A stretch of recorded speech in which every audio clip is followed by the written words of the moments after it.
안녕하세요. POP 코리아입니다.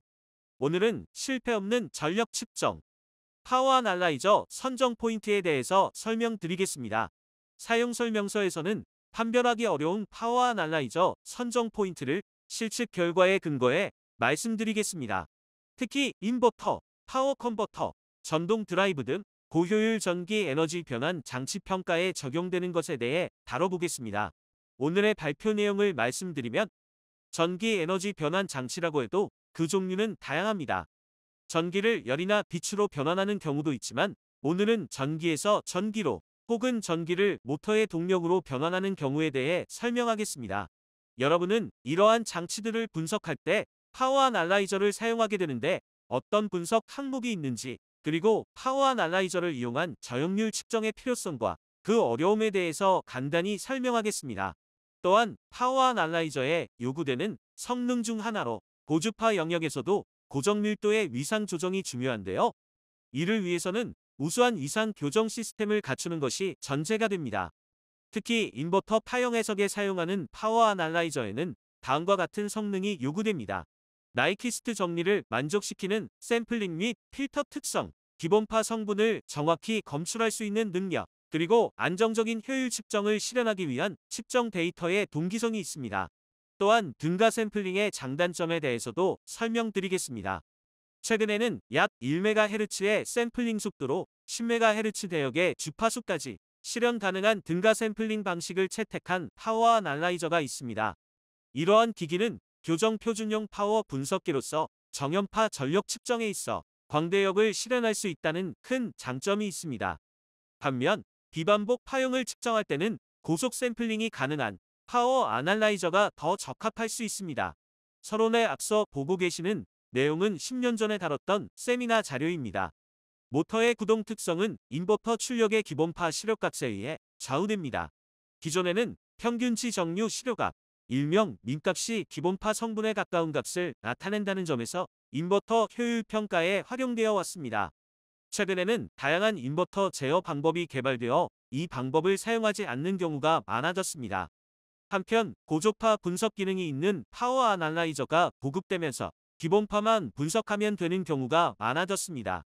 계측기 사용법은 대대로 인버터 분석에 민값을 사용해 오신 분들도 계실 텐데 앞으로는 민값을 사용하지 마시고 파워 아날라이저의 기본파 측정 기능을 이용해 주시기 바랍니다.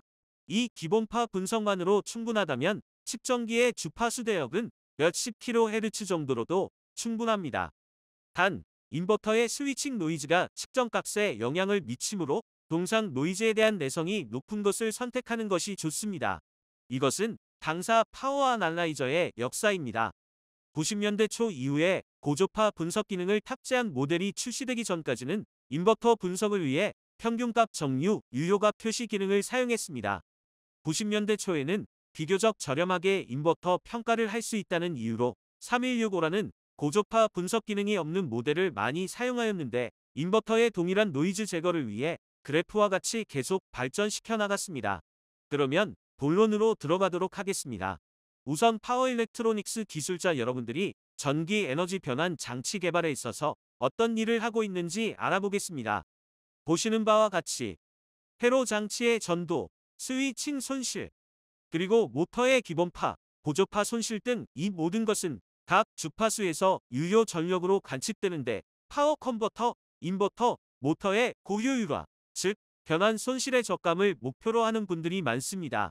또한 전기에너지 변환 장치 개발에는 장치의 고효율화 뿐만 아니라 소형화, 고주파화라는 단어가 반드시 포함됩니다. 왜냐하면 차량의 설계 자유도를 높이고 사용하는 자원과 소비 에너지의 절감에 기여하며 나아가 전력 밀도 향상에 기여하기 때문입니다. 이러한 상황에서 수동 부품, 특히 인덕터의 손실을 측정해달라는 요청이 많아지고 있습니다. 인버터 및 컨버터가 동작하는 상태에서 손실을 정밀하게 측정하기 위해 파워 아날라이저가 사용됩니다. 이 과정에서 인덕턴스에 소량의 저항 성분이 포함된, 즉 역률이 매우 낮은 부하에 대한 유효 전력 측정이 요구되는 경우도 존재합니다. 아시다시피 파워 아날라이저는 전류와 전압을 측정하는데 센서나 내부 회로의 지연으로 인해 전류와 전압 사이에 위상 오차가 발생하게 됩니다. 그리고 역률이 좋은 경우 이 위상 오차가 유효 전력, 즉 손실에 미치는 영향은 매우 작지만 역률이 낮은 경우 큰 오차를 발생시킵니다. 이에 인덕터나 커패시터의 손실, 즉 소비 전력과 같은 저역률 부하를 측정하는 것은 파워 아날라이저로는 매우 어렵습니다. 이 위상 오차를 보정하여 작게 만들자는 것이 파워 아날라이저의 위상 보정 기능입니다. LCR 미터로 측정하면 되지 않나요? 라는 질문을 받는 경우가 있습니다.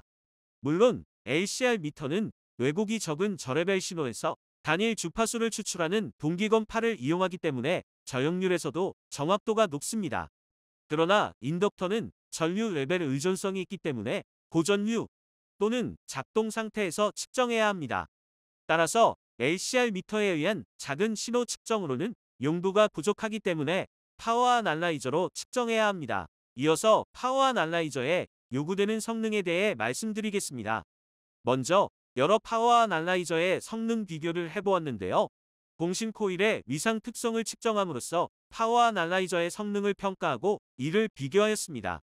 좀 더 구체적으로 설명하자면 공신 코일을 측정 대상으로 설정하고 그 위상 특성 값을 LCR 미터와 비교한 것입니다.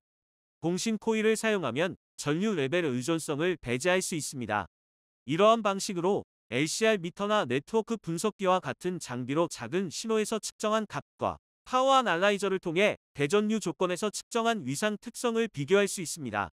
참고로 공심 상태에서 코일을 감을 수 없기 때문에 ABS 수지를 코어로 사용하여 공심 코일을 구성하였습니다. 당사의 파워 아날라이저는 비교적 큰 전류를 측정하는 전류 센서와 조합하여 사용하는 것에 초점을 두고 있기 때문에 전류 센서식 파워 아날라이저로 비교해보았습니다. 각각 파워 아날라이저 X는 15메가 샘플링에 5MHz 대역, Y는 10메가 샘플링에 10MHz 대역, 그리고 Z는 무려 1.2메가 샘플링에 10MHz 대역의 사양입니다. 최근 몇 년 동안 파워 아날라이저는 고주파에서 전류 센서의 위상 보정 기능, 오실로에서 말하는 디스큐 기능을 가지고 있습니다. 보시는 그래프는 이에 대한 성능을 비교한 결과입니다. 보시다시피 파워 아날라이저 X는 1MHz까지 뛰어난 정밀도를 보여주고 있습니다. 한편 파워 아날라이저 Y와 Z는 위상 보정 기능을 적용해도 100kHz 이상의 주파수에서 위상 오차가 커집니다. 이는 특히 저역률 부하의 전력 측정에서 오차가 커진다는 것을 의미합니다. 즉, 고주파 저역률 전력 측정에는 고정밀 위상 교정 시스템을 이용한 정확한 위상 조정이 필요합니다. 사실 이러한 교정 시스템을 구축하는 것은 매우 어려운 일이며 저희도 이를 해결하기 위해 많은 노력을 했습니다. 그림 A는 위상 오차가 유효 전력 측정에 미치는 오차를 그래프로 나타낸 것입니다. 위상각 88도에서 유효 전력, 즉 인덕터 손실을 플러스 마이너스 5%의 정확도로 측정할 때 허용되는 위상 오차는 0.1도입니다. 그것을 100kHz에서 실질적으로 구현하는 것을 목표로 했는데 마침내 이를 달성할 수 있었습니다. 100kHz에서 플러스 마이너스 5%는 별거 아니잖아? 라고 생각할 수 있습니다만 이를 저역률로 실현하는 것은 매우 어려운 일입니다. LCR 미터를 기준으로 위상 오차의 주파수 특성을 보면 100kHz에서 0.1도, 1MHz에서는 최악의 값도 0.6도로 1도 미만이었습니다. 보시는 화면은 과거 당사에서 세미나를 진행할 때 보여드린 슬라이드입니다. 인버터 출력 전력에 대해 정리하면 다음과 같습니다. 인버터 출력은 파형이 왜곡되어 있기 때문에 많은 주파수 성분이 포함되어 있습니다. 파란 막대 그래프는 모터의 회전에 기여하는 기본파 주파수와 고조파를 보여주고 있습니다. 이것이 상용 전력 계통에 연결되면 전원 고조파 문제를 일으키기 때문에 이 고조파를 감소시키고자 하는 것입니다. 또한 배터리 등 직류로부터 모터를 구동하기 위한 인버터로 사용하는 경우 소음 진동으로 나타날 수 있으므로 이 경우에도 고조파를 저감할 필요가 있습니다. 빨간 막대 그래프는 스위칭 주파수와 그 고조파 성분입니다. 인덕터에 개인한 손실로 저감할 필요가 있습니다만 저역률이기 때문에 아까 말씀드린 바와 같이 측정 오차가 커집니다. 이 모든 성분을 합친 것이 파워 아날라이저에서 관측되는 전체 유효 전력입니다. 예를 들어서 스위칭 100kHz의 실리콘 카바이드 인버터 측정의 경우 측정 대역이 한 자릿수 위인 1MHz 측정기를 선택하면 될까요? 라는 물음에 대해 답은 아니요입니다. 일반적으로 측정기의 대역폭은 3dB 떨어진 점의 상한 주파수로 규정됩니다. 모터 구동 인버터의 경우 전력을 정확하게 측정하는 것이 포인트입니다. 즉, 스위칭 주파수의 약 10배보다 더 넓은 대역폭을 선정할 필요가 있습니다. 계속해서 인버터 파형 분석용 파워 애널라이저에 요구되는 성능에 대해 말씀드리겠습니다. 실리콘 카바이드 인버터 모터 벤치에서 파워 애널라이저의 성능 비교를 해보았습니다. 앞서 보여드린 10MHz 샘플링으로 10MHz 대역이나 1.2MHz 샘플링으로 10MHz 대역이라는 등가 샘플링 기술을 이용한 측정은 반복적인 파형을 측정하는 정연파 전력 교정기로 사용하는 경우 매우 유용합니다. 그러나 이 세미나를 듣는 많은 분들이 인버터 파형과 같은 비반복 파형을 측정하는 경우가 많은 것으로 알고 있습니다. 이러한 용도에서는 등가 샘플링 기술을 이용한 측정에서는 몇 가지 장애가 발생할 수 있으므로 주의해서 사용하시기 바랍니다. 어떤 문제가 발생하느냐 하면 이러한 샘플링은 나이키스트 정리를 만족하지 못합니다. 샘플링 주파수의 절반인 나이키스트 주파수보다 낮은 신호를 측정하는 동안은 괜찮지만 그보다 높은 주파수 성분이 있으면 나이키스트 주파수에서 접힌 부분에 고스트 신호로 나타날 수 있습니다. 이것은 접지 왜곡이라고도 불리며 측정 오차나 측정값의 편차를 발생시키는 요인이 됩니다. 당사의 파워 애널라이저 TW8001은 15메가 샘플링의 입력부에 컷오프 5MHz의 아날로그 안티에일리어싱 필터를 설치하여 이러한 고스트 현상을 억제하고 있습니다. AD 변환 후 자체 개발한 전력 분석 엔진을 이용하여 기본파 주파수에 따라 로우 패스 필터의 컷오프 주파수를 자동으로 변경하면서 기본파를 검출합니다. 이는 기본파 주파수가 시시각각 변하는 인버터에 가장 적합하며 이를 쉽고 정확하게 분석할 수 있도록 하고 있습니다. 또한 앞서 인버터의 효율 분석에서 기본파 성분 추출이 중요하다고 말씀드렸는데 고조파 분석에서도 전용 디지털 안티에일리어싱 필터를 통해 변동하는 기본파 주파수에 맞춰 자동으로 컷오프 주파수를 변경하고 있습니다. 이 또한 가변속 인버터의 정확한 고조파 분석에 최적화된 설계라고 할 수 있습니다. 이 슬라이드는 나중에 여러분이 내용을 더 쉽게 이해하실 수 있도록 많은 글자를 포함하고 있습니다. 양해 부탁드립니다. 인버터 평가를 할 때는 효율 측정은 필수입니다. 파워 애널라이저에는 이러한 효율을 계산하는 기능이 내장되어 있습니다. 그래프를 보시면 에타는 출력 전력 나누기 입력 전력 곱하기 100%를 기록한 것으로 200kHz 스위칭 실리콘 카바이드 인버터의 입출력을 3종 파워 애널라이저로 측정하여 비교한 것입니다. 이때 출력 전력과 입력 전력을 동시에 측정하지 않으면 효율을 정확하게 평가할 수 없습니다. 이는 특히 인버터처럼 비연속적인 파형을 다루는 경우에 더욱 중요합니다. 측정 결과 파워 애널라이저 Y와 Z는 파워 애널라이저 X에 비해 효율의 편차가 크게 나타났으며 파워 애널라이저를 선택할 때는 X와 같이 안정적인 측정값을 제공하는 장비를 선택하는 것이 바람직합니다. 파워 애널라이저 Z의 경우 샘플링 속도가 약 1MHz로 비교적 낮기 때문에 편차가 크거나 측정값이 왜곡될 것으로 예상했지만 이번 실험에서는 그렇지 않았습니다. 오히려 샘플링 속도가 10MHz로 Z보다 빠른 파워 애널라이저 Y에서 편차가 가장 크게 나타났으며 효율도 낮게 측정되었습니다. 측정 데이터를 분석해보면 입력 DC 전력은 세 장비 간 큰 차이가 없었지만 출력 전력이 Y에서 상대적으로 낮게 측정된 것이 원인이었습니다. 한편 파워 애널라이저 Y와 Z에 로우 패스 필터를 적용하면 측정값의 편차가 줄어드는 경향이 있었습니다. LPF를 적용하면 출력 전력의 고주파 성분이 제거되기 때문에 일반적으로 겉보기 효율이 낮아지는데 노란색 파워 애널라이저 Z는 LPF의 설정 상한 주파수가 150kHz로 낮기 때문에 효율이 크게 떨어집니다. 그런데 파란색 부분의 파워 애널라이저 Y는 효율 에타가 상승하는 이상한 양상을 보이고 있습니다. 두 파워 애널라이저 모두 입력 전력과 출력 전력만 놓고 보면 표시된 값의 차이가 뚜렷하게 드러나지 않는데 이 값을 효율 에타로 변환하고 시계열로 분석해보면 상당한 차이가 발생한다는 것을 확인할 수 있습니다. 저 역시 이 정도 차이가 날 줄은 예상하지 못했기에 다소 놀랐습니다. 이러한 이유로 파워 애널라이저로 측정할 때는 단순히 정적 수치만 비교하지 마시고 시계열 데이터를 꼭 함께 기록하여 분석해 보시기를 권장드립니다. 효율 델타로 변환했을 때 차이가 나는 요인은 측정값의 동시성 문제일 수도 있고 전력 파형의 주기 검출의 안정성 문제일 수도 있습니다. 이어서 등가 샘플링의 장점과 단점에 대해 말씀드리겠습니다. 앞에서도 말씀드린 바와 같이 10MHz 샘플링으로 10MHz 대역을 측정하거나 1.2MHz 샘플링에서 등가 샘플링 기술을 이용하여 10MHz 대역을 측정하는 방식은 반복적인 파형을 다루는 정연파 전력 교전기에서 매우 유용하게 사용될 수 있습니다.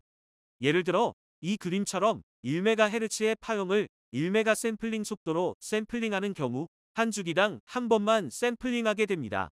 하지만 파형이 반복되는 경우에는 보시는 바와 같이 전체 파형을 재구성할 수 있어 이를 통해 장비 비용을 줄일 수 있습니다. 하지만 이 영상을 보는 많은 분들이 인버터 파형과 같은 비반복 파형을 측정하는 경우가 많은 것으로 알고 있습니다. 인덕터의 손실을 평가할 때 주파수 특성을 정연파 기반으로 측정하기도 하지만 최근 주목받고 있는 것은 수동소자인 인덕터를 PWM 변조하에 사용했을 때 손실이 얼마나 되는지 평가하고 싶어 한다는 것입니다. 최근 몇 년 동안 파워 일렉트로닉스 국제학회에서도 수동소자의 손실 저감을 주제로 다루고 있습니다. 그래서 PFC 회로에 사용되는 인덕터의 손실을 실측하는 것, 이것이 인덕터의 전압 및 전류 파형입니다. 반복해서 말씀드립니다만 인덕터의 손실 평가는 역률이 좋지 않은 상태에서 이루어집니다. 최근 파워 애널라이저는 위상 보정 기능을 가지고 있기 때문에 전류 센서의 특성과 고주파에서의 위상 보정의 정확도가 파워 애널라이저의 승부처가 됩니다. 여기서는 1.2메가 샘플링으로 대역이 10MHz인 파워 애널라이저 Z와 비교했는데 위상 보정을 적용했음에도 불구하고 손실이 마이너스가 되었습니다. 이는 고주파에서 위상 조정 및 보정이 제대로 이루어지지 않은 것이 원인입니다. 또한 등가 샘플링을 사용했기 때문에 비반복 파형 측정에서는 측정값이 들쭉날쭉한 모습을 보이는데 이 원인으로 에일리어싱일 가능성이 가장 높다고 생각됩니다. 한편 파워 애널라이저 X에서는 그런 이상한 현상이 일어나지 않습니다. 고주파에서도 올바른 위상 조정 및 교정이 가능하고 나이키스트 정리를 만족하는 샘플링 주파수, 안티 에일리어싱 필터로 불필요한 고주파 성분을 제거할 수 있으며 기본파 주파수를 올바르게 검출할 수 있는 기능, 안정된 효율 측정을 실현하는 측정, 데이터의 동시성이 요구됩니다. 즉, 입출력의 동기와 소스를 일치시키고 연산 주기를 일치시켜야 합니다. 마지막으로 정리해드리겠습니다. 전기 에너지 변환 장치에는 여러 가지가 있지만 오늘은 전기에서 전기, 전기에서 모터 동력으로 변환하는 것에 주목하여 어떤 평가 항목이 있는지 그리고 전력 분석기에 의한 저역률 측정의 필요성과 어려움에 대해 설명해 드렸습니다. 이어서 파워 애널라이저에 요구되는 성능, 고주파에서도 고정밀도의 위상 조정이 이루어져야 합니다. 이를 위해 우수한 위상 교정 시스템 보유가 전제되어야 하며 특히 인버터 파형 분석에 사용하는 파워 애널라이저에 요구되는 성능으로 나이키스트 정리를 만족하는 샘플링과 우수한 안티에일리어싱 필터의 특성, 그리고 기본파 성분을 정확하게 검출하는 능력, 마지막으로 안정적인 효율 측정을 실현하는 측정 데이터의 동시성이 중요합니다. 또한 등가 샘플링의 장점으로는 교정 표준용 파워 애널라이저로서 정연파 전력 측정에서는 광대역을 실현할 수 있다는 것입니다. 그리고 한 번의 비반복적인 파형 측정에는 고속 샘플링 파워 애널라이저가 적합합니다. 추가적으로 1000V 이상의 전력 계측에 대해 잠깐 말씀드리겠습니다.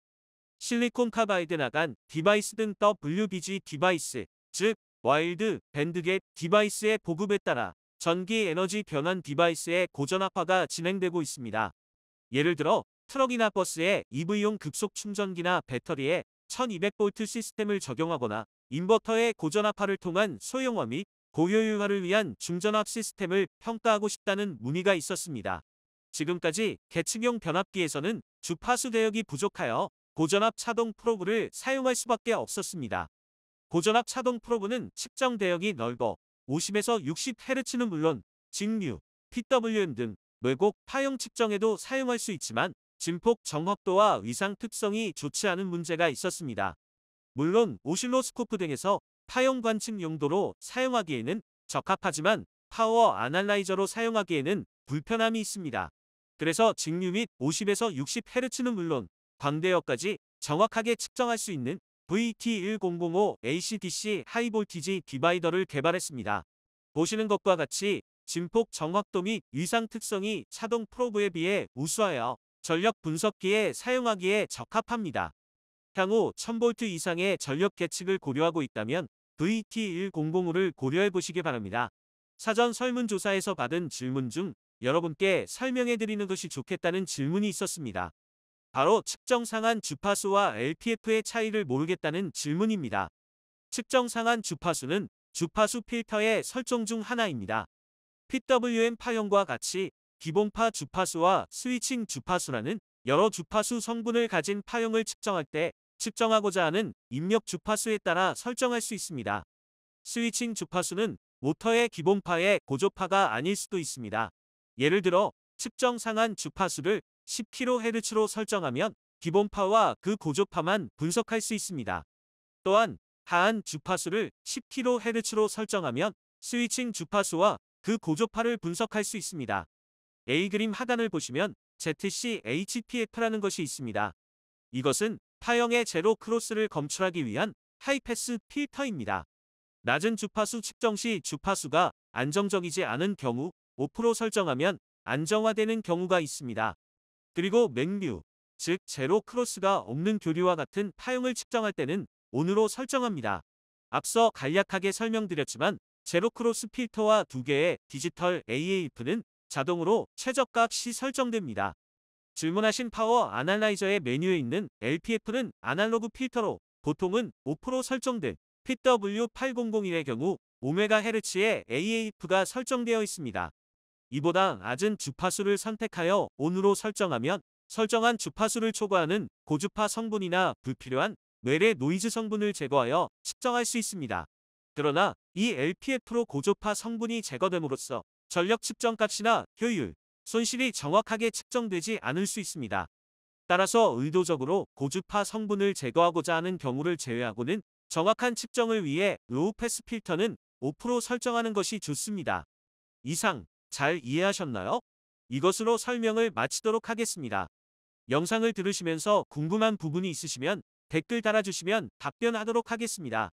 그러면 다음에 또 유익한 내용으로 돌아오겠습니다. 영상